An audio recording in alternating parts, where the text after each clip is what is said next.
Welcome to the Culture Edit. Unique perspectives into the personal and professional lives of individuals at the helm of successful business, athletics, art, and design. Welcome to the Culture Edit. Welcome to the Culture Edit. I got you on that 78. one. Got it. Yeah, Andy got it right. Wow, Andy knew the episode. I looked before. I cheated. Welcome to the No Sleep episode. You had a request that you wanted to ask listeners about. Sorry, there's literally someone outside of the window in our office. Yeah. Waving with a clipboard to try and get us to come out and talk to her. I'm like, no, dude, we're not doing that. Like, I feel like she's in like a religious cult. Wow. Anyways, back to the podcast.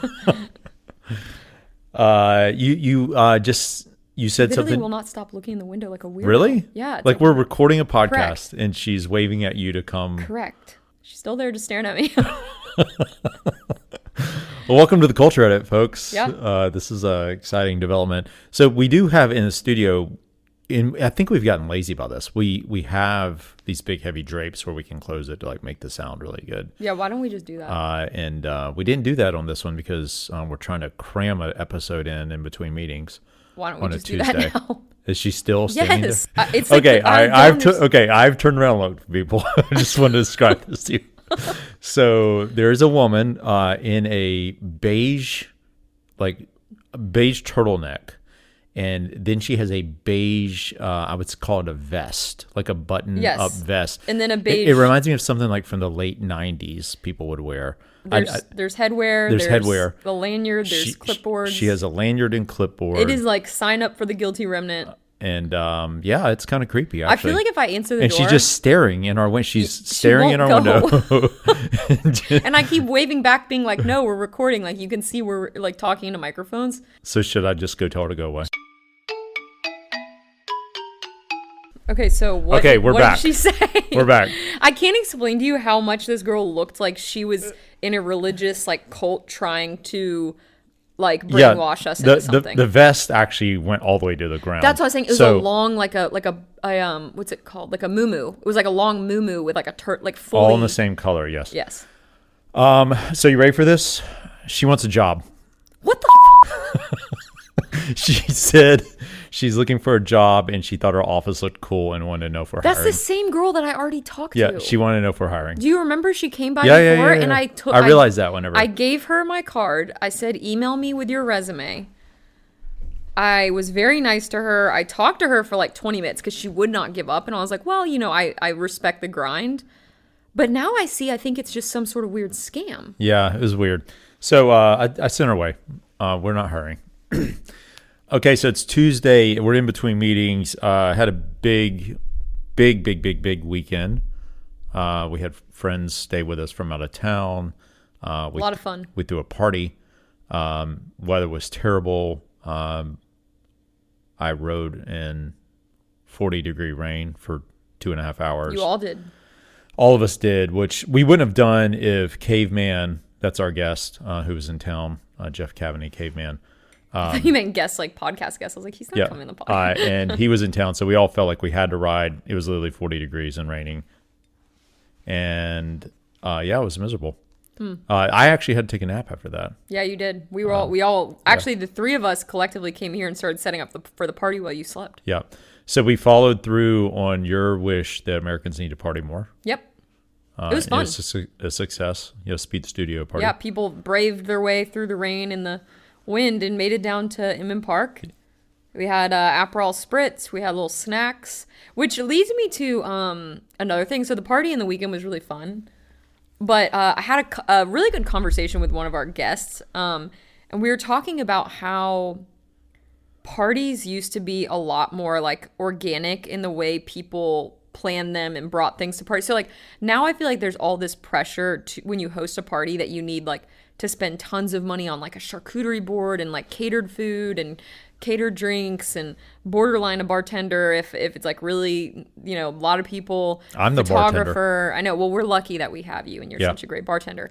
But other people don't have that. Oh, that's true. And so she and I were talking about how it used to be that when you planned a party, it was kind of like it was like a potluck more so. So it was, hey, bring a dish, bring a drink. And everyone just had like kind of rallied together to create the party. Yep. And now so much pressure is on the host to do everything. I think that's why not as many people throw parties. Well, But I where mean, did that you're shift talking happen? about this, but you put the same amount of pressure on yourself every time we have a Because party. I feel like it's expected. Yeah, I wasn't stressed at all, but you were stressed I know about you weren't stressed. I was taking my This nap. is the problem. You're taking your nap, and I'm haven't slept, and I'm stressed. But so what's the answer? I mean, because you've decided no to get a one- bunch of food that no one ate But okay, so and cook food at the last minute. You But cook what's food. the alternative? Like we show up and there's just no Well, food. it at a wasn't. party? It wasn't a food party. It was 5 p.m. on a Saturday. That feels like you need food. It was a gathering for people to engage and talk about their shared passion over some drinks. Okay. That's how we project. That's how we promoted the party. Okay. But I think moving the table in the middle, and then you were like, just get some chips and put them in a bowl. I don't like that. Like I don't like. But this is exactly what you're talking about. You're saying you wish it was the old way where everyone just kind of brought something and it wasn't that big of a deal. But now you're saying because I moved the table in the middle of the room, we had to put fancy food out. Well, no, that's not what I'm saying. Okay, Oh. okay, women and men, because there's a lot of men that also like to party plan, or will understand this take. If your significant other, you're planning a party together, and your significant other says, "Just throw some chips in a bowl, and that'll be fine." The party person, the party planning person, that's type A. She's pointing at herself. Do you? This is not a video podcast. Do you by the way. say? Do you say, okay, yeah, chips in a bowl sounds good, or do you start getting stressed and think, no, chips in a bowl is not good, it's not enough, and then you start spiraling, like because that was what was happening to me. Okay, but so what's the answer? You brought this subject up, saying that this feeling that you have, you wish you didn't have it. I think what it is like we have to be more intentional. It's on us because we didn't ask people to like bring anything except for like their favorite drink. But I almost think like Well, no, we said it was a bottle share. You need to show up with a bottle. yeah, and people did. Yeah. But I'm thinking like, do we say, I don't know, like why? Look, I think to your point in a few episodes ago that Americans need to party more because no one actually throws a party. because it's stressful. That's probably a pretty big reason. Yeah. I think also, again, proliferation of social media and technology makes people feel like if they're not throwing a party that's super fancy, then it's not worth throwing. Well, that's the thing is like, I think I definitely was influenced by social media because earlier that day I was watching the Meredith, the girl that her ideas got like stolen by Bon Appetit. Oh, yeah. Oh, we could talk about that because that's interesting. So this girl that I followed on TikTok, Meredith, I can't remember her last name, but that's not the point. But she made this whole like post about Galentine's Day and like how to throw the perfect party, and it was just like so cool, and like I was like, I want a party like that. But then like that's what happened. It sent me spiraling because I felt embarrassed that like, oh my gosh, we don't have this like nice party, and I was feeling like a lot of anxiety about it, and you were napping. So I just started spiraling. But you shouldn't, because I guarantee you almost everyone except for Dr. Alan McDonald that was at the party listened to the podcast. Yeah. And they'll say, no, Nikki, that was crazy. I know it's crazy. Yeah. I am crazy. I think it was a fun party. Yeah. It was a really fun party. Fun gathering. I wouldn't even like it. Wasn't a party. It was just a gathering. It was a gathering. Yeah. A communal gathering. Yeah. Anyways, so it was good. But I just was wondering if anyone else has like those same stresses, because you all are really great at messaging me and like giving me affirmation that validation that my emotions are valid. Oh, so okay. And so Meredith, real quick to follow up on that she did make the news because basically she had a video series on YouTube called Dinner with Friends. Dinner with Friends. So Wishbone Kitchen, it just hit me. That's her TikTok name and her Instagram name. Right. So I bet a lot of you have seen or heard of her just because she's like millions of followers on everything. Yep. And so Wishbone Kitchen, but she's very like girl, like I would say, I think she's in her early 30s. So she kind of targets like the mid 20s to mid 30s single, or the way I guess because we don't have kids. So I kind of fall in that demographic too. Yep. The Galentine's Day, the party planning, the, girls weekend, all that stuff. But so she had girls dinner or dinner with friends. And then she had something called like the group chat where you could go on her Substack and like essentially talk about all these party planning ideas. And Bon Appetit came out and was like, new segment, is going to be our new Well, segment. they had a new campaign. It's Dinner like with a friends. whole new campaign. And it was like dinner with friends and join the group chat to learn more. And we're like, what? And it's her exact branding. Exact branding, It's exact colors. red and pink, and it's like almost exactly the same. It's crazy. So we were going down the road of how this went down. And what we determined was that obviously Bon Appetit Corporation, Condé Nast, did not say intentionally, we want to copy Meredith. What's her thing again? I can't. Well, it's Wishbone Kitchen. Wishbone. We do not want to copy Wishbone Kitchen. They did Yeah. not say that this is our strategy. We think there probably was someone on the creative team that obviously follows her and Yeah. watches her and said, you know what would be a really good idea? We should do a series around like dinner Yeah. with friends, and it should look like this. And they probably didn't think Bon Appetit would actually do it. Like they needed a pitch, but Right. like they didn't. That was like the lob Yes. idea where they had all these other creative ideas, and they're like, dinner with friends is like the backup idea. Yep. And then the director was like, no, I like No, dinner with and yeah, and friends. someone in charge was like, you know what? I love that. Like they got That's four original. They got four ideas, like, and they're like, I love Cindy Lou's idea around the dinner with friends. Yeah. And I think that's what we should do. And then they just ran with it. And Cindy's like, oh no. Cindy's oh, no, like, oh no. yeah, like, oh shit. Like Like I didn't do my homework, so I just copied Meredith. but she can't say anything. Yeah. I mean, she could, but then she'd probably get fired. But she's just delaying the firing because Yeah. I guarantee you, whoever came up with that definitely got fired. 'Cause 100%. I don't know. I haven't looked to see what they did, but they have to walk it back. Well, let me see if they deleted the post because I keep checking. And so, just so everyone understands, Meredith's following, she has millions of followers on Instagram, but she actually has more. No, they haven't deleted it. They haven't deleted it. No. How many comments are on that thing?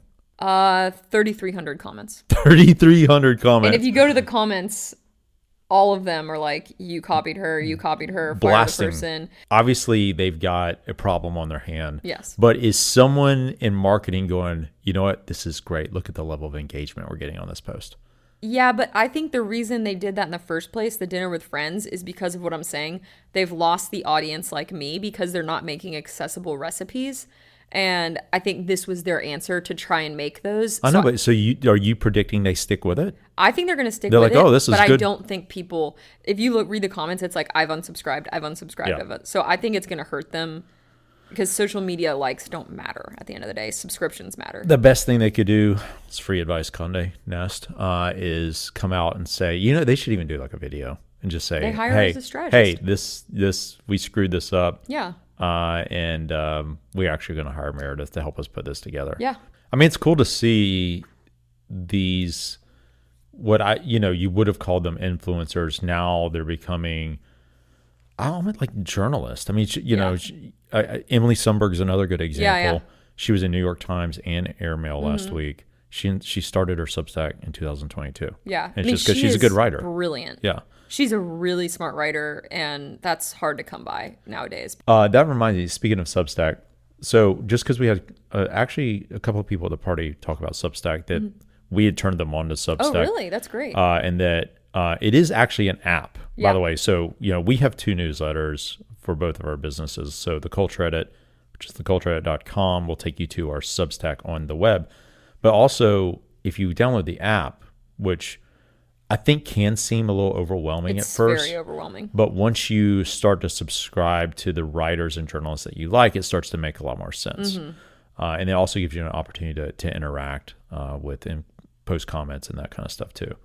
I really like the chat function. Yeah. So if you're subscribing to newsletters that are on Substack, I'd definitely recommend downloading the app so you can start interacting. Yeah, that because way. think of it like instead of waking up in the morning and getting on your phone, you're going to get on your phone no matter what. Like, let's just all be honest with each other. It's better to get on your phone and read about interesting topics than get on your phone and just scroll through Facebook, TikTok, or Instagram. 100%. So, I mean, if you're going to replace something, replace it with Substack. Yeah, I mean, you're educating yourself. Yeah, depending on what you subscribe to. But Yeah, I guess so. Yeah. Feed Me is the Substack we're talking It's about. not that it's long, every though. day, but it's not that long. But what you can do is go to our Substack, and we make recommendations on our Substack of others that you could follow. So it's a Joe good- Laverick's Substack is a really good one if you're a cyclist. So that's on the Speed Studio Substack. Yeah. So you can go to Speed Studio, speed-studio.com is our website, and then our are linked to our Substacks on there, and then you can go and see the ones that we recommend. We actually don't recommend that many. Yeah. It's funny. There's not that many endurance focused Substacks that I find are consistent enough to recommend. Yeah. Because that's what you'll see, especially in the endurance and athletic world. We're actually going to have, hopefully, we're going to have a guest coming up that we do recommend. Yeah. And his Substack.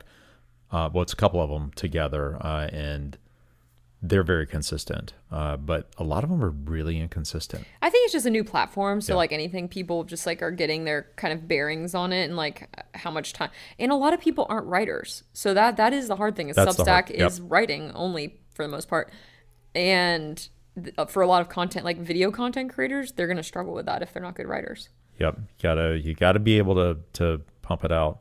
Okay. So speaking of Substack, this week's newsletter, we actually talked about a subject that we don't normally get into. I mean, we've been writing a lot more opinion-based content this year, starting in really December, before we get into our normal kind of recommendation links. But we try not to get too much into legal-related things. But when we, as we've been watching what's happening with the cost cutting in Washington, I mentioned to you, which I don't know if you knew, that I had actually worked for the National Labor Relations Board whenever I was in law school. I clerked for them, which was an amazing opportunity for me. I look back on it now, I probably only got it because my uncle was a famous labor and employment lawyer. Definitely. And But at the time, you thought it was you. I thought it was me, but no, they took me in because Professor Gary Voss told them to. But I just had it's just one of those things where you just see so much wasted time. It just made me, when you see people reacting the way they are to the cost cutting initiatives in Washington D.C., which it's kind of crazy. Like we were talking about this with Jeff, that how people are reacting, like, oh, we don't want waste. Like, of course everyone should be saying we don't want waste. Yeah. But it's really hard to understand if you haven't been into an organization to see the level of waste that happens. And so I just touched on that for a summer. But you had a lot of passionate people that cared but about you're what they're talking doing. about the people that worked at the National Labor Relations Correct. Agency? Board. Well, yeah, Board. Okay. It's an agency, but it's called the National Labor Oh, okay, Relations okay. Board. There's a board that actually sits at the top. I see. That you appeal these decisions up to, and then they make decisions. Those board members are appointed by the president. They're under the executive branch, but they run in like really long. And there's a question both around the EOC and the NLRB on whether or not the president has the authority to fire, because they're statute created entities that are supposed to be independent, but they technically fall under the executive branch. So no one's actually, it's happened a long time ago, but no one's kind of done this in modern history. All legal scholars are kind of saying if it goes to the Supreme Court, they're going to say the president has the authority to fire. That's not what we're talking about, though. What we were talking about is that the waste is actually a result of a bigger systemic issue, which is leadership incompetence. And that's the thing that you see in the government that no one's addressing. And kind of the point was, we can cut all we want, but at the end of the day, they do have a really important role to play in protecting workers. Yeah. And if they're not there, then we know from history Bad things will happen. Inevitably, bad things will happen. So we need to focus on the leadership issue more than the just gutting them. Well, and what we talked about in the culture edit, the post was that it takes a leader that understands how to set goal. Like really, like when you hire someone, it takes a leader that's willing to set goals for that person, which is obvious, and then actually hold people accountable to their goals. Well, that's why we wrote it, because it directly applies to a lot of private entities. It's not just a government issue. Yeah. Like this is an I'm issue. just giving government as an example. Right. This is an issue in private entities as well. Like Kaiser, our friends at Kaiser Permanente, we talk about that all the time. Well, you can tell that like there's no one being held accountable for anything. Like they're not being held accountable for doing their job. And if they're doing their job, they're not doing it fast enough, or they're not doing it, with the customer in mind. Like Kaiser Permanente, when you go into there, you check in at a kiosk, and like the whole technology system is actually very seamless and works incredibly well. That's great. But then there's like 5 people still sitting behind the front desk just on their phones.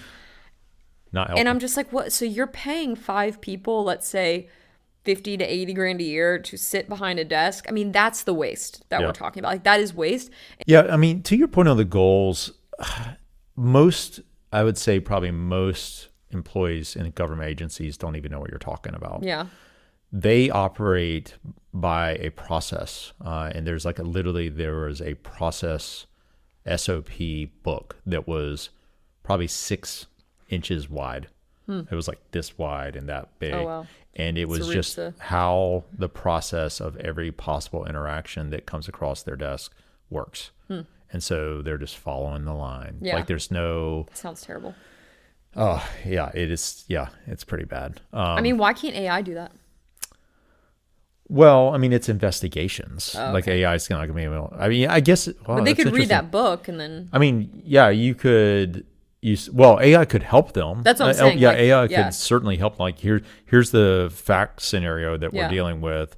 What are the next steps? Instead of someone sitting down, which is what I did. They had a library and sit down and flip through, volumes of books I to bet find out people what are the still process. flipping through books. I bet it's not even 100%. digitized. 100%. So AI can't even read it. Who's going to type all that stuff up? But yeah, I mean, that's definitely, and I think that's where you're seeing, all these cost cutting initiatives, what they're focused on. And this is 100% going to bleed over into the private sector. Yeah. When the numbers are going to be really, really big on how much money is going to be saved for the taxpayers. When those numbers start to get recognized, then there are going to be shareholders that are going to put pressure on boards to do the same thing. Can't we get better with technology? Can't we cut costs? Can't we have less people? And so can we make more money for the shareholders? Yep. And so that's coming. Yeah. Okay. So a little lighter, what's happened in the world as we kind of wrap up. We did try to watch the Saturday Night Live 50th It just wasn't year good. anniversary. Not good, not funny. Was mega impressed by the amount of stars Oh, it was insane. that were sitting in the crowd. Every famous person for the last 50 years was in that room. When they showed the crowd, It was crazy. there was no one that you didn't recognize. Yeah, there wasn't it like was- just like a stand-in. No. It's like, oh, there's Kevin Costner. There's, Yeah. Ryan Reynolds. And the funny has been, I don't know if you've seen the memes and stuff of videos of Kevin Costner No. like reacting to people. And he's just like scowling at everyone that was talking. Why is he so angry? I think he's just old. Oh, Just okay. I probably Just didn't want to cranky. be there. But the only thing that was good was the Q&A. Whenever Yeah. they had the Q&A with the stars. Yeah, that like was the only celebrities in the crowd asked asked questions to the host. Amy Poehler and Yeah. What's her name? It was fine. Maya I Rudolph? I wouldn't necessarily like waste your time watching it. No. But it was fine. Definitely not. The music was not good. They tried to mishmash people together, Oh yeah. and yeah. that wasn't good It wasn't great. either. Oops. Although I will say Lil Wayne, I felt like he did a good job. Oh, okay. I mean, he was fine. Yeah, he was fine. I forgot about Lil Wayne. Yeah. He's like, Where has he been? Addicted to drugs? I don't know. Yeah, I think they dusted him off, but Like, think about how popular he was in the early so 2000s. popular. I know. Yeah. Okay, so what we have coming up, we've got a few things in the works. Well, we got a lot of travel coming up for sure. This weekend, we are driving down to Tallahassee, Florida, where our university is giving us a distinguished award, Yes. apparently. You've been the one dealing with They've been really with them. nice. Yeah. But I'm excited. Yeah. I actually never thought that Florida State would ever give me anything. I know. thought they just took. I didn't know they gave. I kind of feel like once they get you down there, they're hoping you give money back. Oh, is that what it is? Okay. But it didn't. I mean, it didn't cost us anything. So it is like an actual award ceremony. The top 100 businesses that from alumni that have graduated.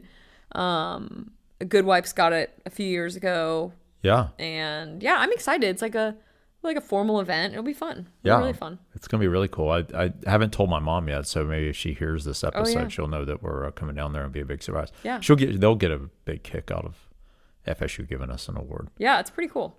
So and there's going to be like an award ceremony, Yeah. Do you speech? Are you giving a speech? They didn't say we needed to give a speech. I thought I remembered Good Wipes giving a speech at this. I guess I need to text Sam and ask him. Yeah, see if he'll Well, I think they would respond to tell you. you if you need to give a speech. Oh, okay. Wouldn't Maybe they? it's just a thank you. Maybe it's just thank you. Yeah, thanks to all my peeps. What are you going to wear? Do you know?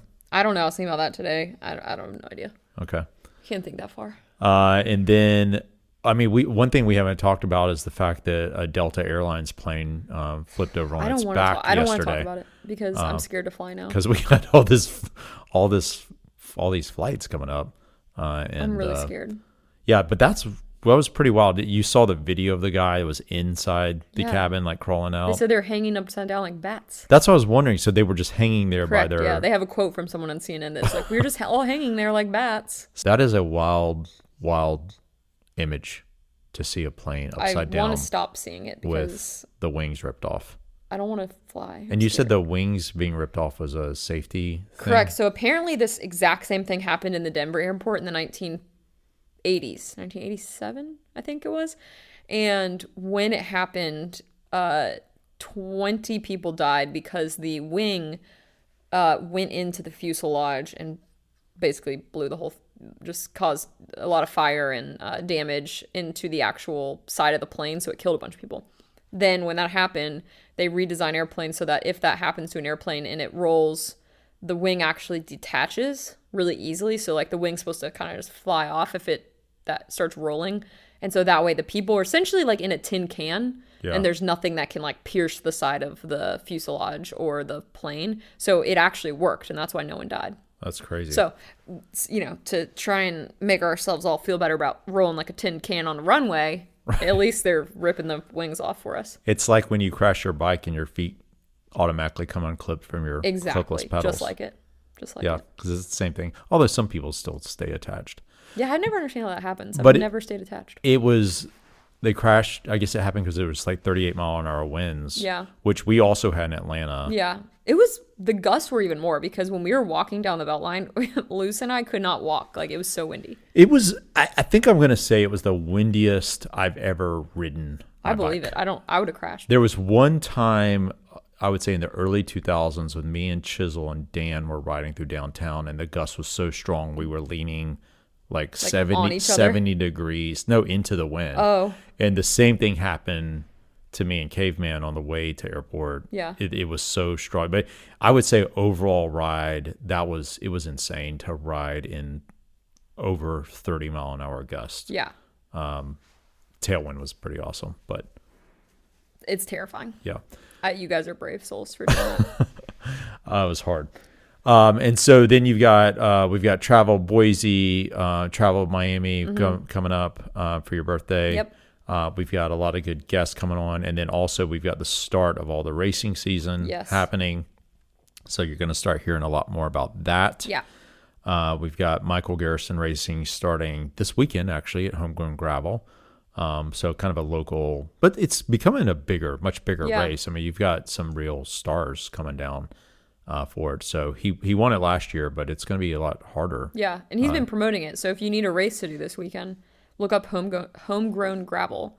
Yes. Michael will be there. I think a lot of local people will be there. Is Alan doing it? Yeah. Okay, so Alan will be there. I mean, there's national people coming to it. Yeah. It's exciting. So it's it's a local race that's been growing a lot, and they've got a big prize purse. And then we'll have more on that in the near future. And then we've got a lot of, I know we've said this, but we've got a lot of guests lined up. We promise. And so this is probably going to be the last one-on-one for a while, unless we spread them out. We could record them and spread them out. We haven't decided yet. It depends on kind of what comes up and what we need to talk about. So with that, are we good? Yeah, I think so. We'll keep it short this week. Maybe Nikki will get a nap. And we'll look forward to all your feedback on all these pressing issues that she's wants to hear back from everyone on. And with that, thanks a lot for listening. All right. Check out the website, nicheculture.com. Yeah, like, subscribe, share, do all the things. We love hearing from you. Reach out, text us, whatever you want. Please do. And by the way, another thing I talk to people at the party about that listen to the podcast, I'm like, well, have you subscribed? And they're like, no, I just go in, and search you and look, or it says the ones that you listen to. Here it is. We really would love for you to hit the that reason subscribe. subscriptions help us is because when we're asking guests to come on the podcast, like guests will typically look at how many subscribers you have. Yep. And so if we have a lot of listeners, but if people aren't subscribing, then it's like we can tell them the listens we're getting and the downloads, but it's better if they can go on and see that we have a bunch of subscribers. So please subscribe if you are listening. It helps us out a lot. Yeah, especially on we're really good on YouTube. You don't need to subscribe there, but on Apple and Spotify. Apple and Spotify helps. So with that, thanks everyone for listening. Yeah, thank you. Over and out. Live from New York, it's Saturday night.